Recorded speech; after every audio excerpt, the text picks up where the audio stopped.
4 na buwan na ang nakaraan mula nang inaresto ng National Bureau of Investigation si Francis Leo Antonio Marcos by virtue of a warrant of arrest for violation of the optometry law of the Philippines. Ngunit hindi lang pala bilang si Francis Leo Antonio Marcos ang hinahanap ng batas. Ang taong ito na nagpakilala na isang bilyonaryo na tumutulong sa kapwa sa panahon ng pandemya. May 6 counts of qualified human trafficking din pala na pending laban sa kanya, kung saan 14 na taon, 14 years, na hinahanap siya ng mga alagad ng batas. Nakapangalan ang mga kaso laban kay Norman Antonio Mangusin. Non-bailable ang mga kaso.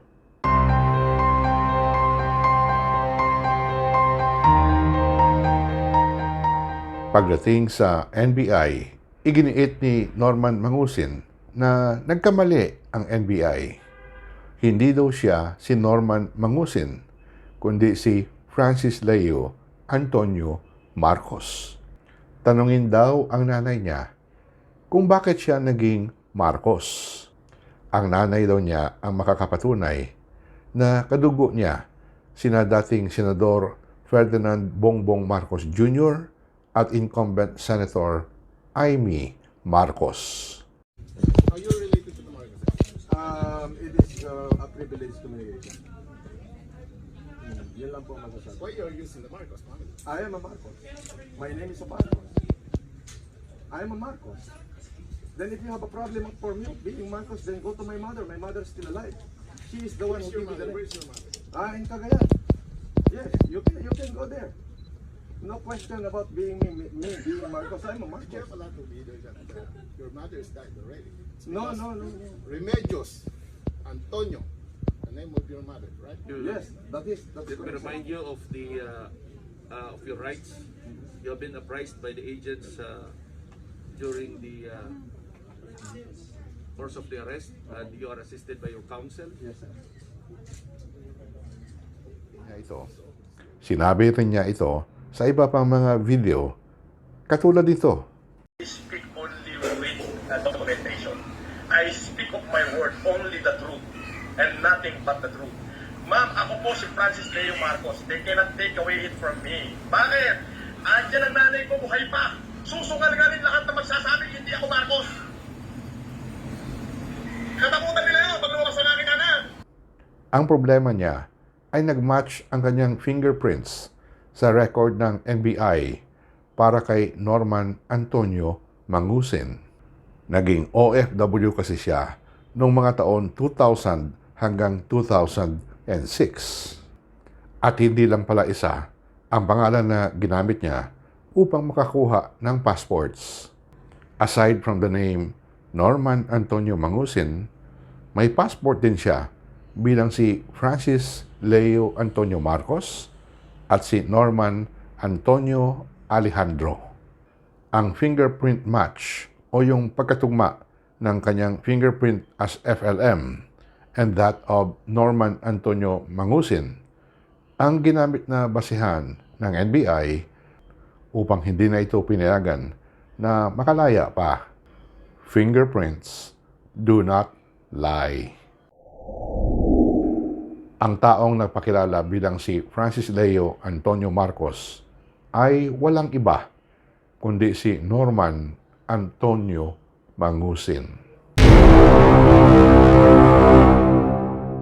Subalit pagkaraan ng 4 na buwan, iginunita ang kanyang pang-4 na buwan sa bilangguan noong September 19. Walang lumalabas na nanay ni FLM na sana ay mag-corroborate o magpatibay sa kanyang sinabi na isa siyang Marcos.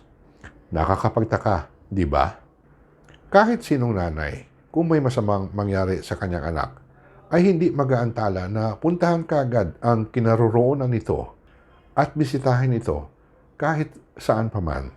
Kaya nasaan na ba si Mrs. Remedios Carino Mangusin? Siguro kung totoo nga na anak ni Dr. Pacifico Marcos itong si FLM, magpapakita yan ng papeles ang nanay niya. Pero wala. Not a single document has been presented. Hindi rin humingi ng DNA test itong si Norman. Kung talagang kadugo niya si BBM at si Senator Amy, matutuklasan kaagad yan sa pamagitan ng DNA test. Nasa dugo kasi yan. Isa lang ang ibig sabihin nito. Peke nga talaga ang kanyang pagkatao bilang si Francis Leo Antonio Marcos. There is no such individual named Francis Leo Antonio Marcos, who was born on September 29, 1979 in Baguio City to parents Dr. Pacifico Edralin Marcos and Remedios Carino. Pero sa kabila nitong incontrovertible proof that FLM is fake, marami pa rin ang naniniwala na totoo ang kanyang pagkatao bilang si FLM. At kumakapit pa rin sila sa maling paniwala na makakalaya pa muli itong si FLM sa sandaling panahon. Ipanalangin ko na lang na magising na mula sa kanilang kamangmangan ang mga biktima ng panloloko. Dapat matuldukan na ang kabubuhan na ito. Nakakalungkot at nakakagalit itong patuloy na panloloko na ginagawa ng grupo ni Norman Mangusin o yung pilit nila na tinatawag na si Francis Leo Antonio Marcos.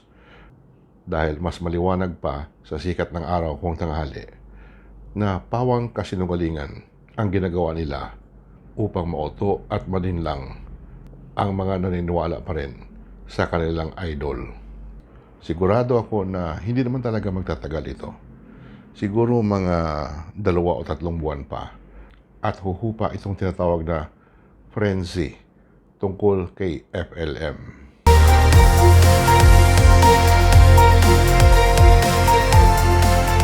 Nakikita ko na nga na unti-unti nawawala na yung mga nanonood sa kanilang channel. Dahil araw-araw may mga tao na rin who wake up to the truth at nakakalam na sa lahat ng panahon na ito, they were just taken for a ride. Pinasakay lang sila sa bus na hindi naman talaga tumatakbo. Pero akala nila, patungo na sila sa paraiso. Ako po si Manuel Boy Mejorada. Magandang araw po sa inyong lahat.